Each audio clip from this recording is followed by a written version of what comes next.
Бурлун Донайортьяс. Добрый день, дорогие друзья! Центральная библиотека Светоч продолжает рассказывать о памятных местах Эжвы. Сегодня мы с вами находимся в зеленом массиве, где расположено Слободское кладбище. Старожилы рассказывают древнее поверье о Слободском кладбище, которое слышали от своих бабушек. Мол, кладбище в Слободе некогда было значительно больше. Его поделили на две половины, которые отгородили друг от друга древесными посадками. Та, что была южнее, ближе к реке, предназначалась для православных слобожан, а на другой хоронили иноверцев. Их погребали очень просто, без христианских обрядов. Крестов им тоже не полагалось. На могилах ставили обыкновенный кол. Здесь вы видите памятник жертвам политических репрессий. Он напоминает эжвинцам о трагической странице истории, когда тысячи литовцев были подвергнуты репрессиям, обвинены в преступлениях, которых они не совершали. Ссыльных из Котласа привезли в грузовых вагонах. Из вагонов спецпоселенцев пересаживают в 3 огромные баржи.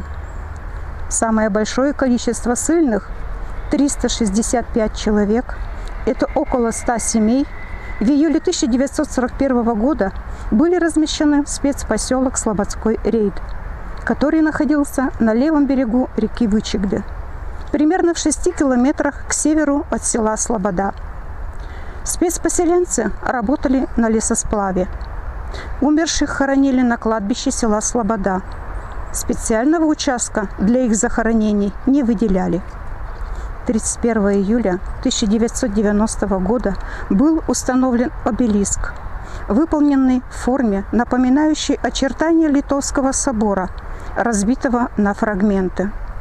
Венчает скульптуру католический крест. На мраморной табличке, прикрепленной к памятнику, выбито ссыльным 1941 год. Надпись, выполненная на литовском, коми и русском языках, адресована не только литовцам.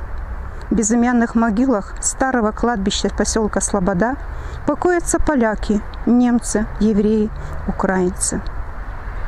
24 июля 2009 года на кладбище установлен поклонный крест. На мемориальной табличке выгравирована надпись «Сей крест установлен предкам-слобожанам от их благородных потомков. Добрая вам память и вечный покой». Захоронения на Слободском кладбище велись до 1964 года. Уход и благоустройство осуществляют члены общественного объединения старожилов Эжвы.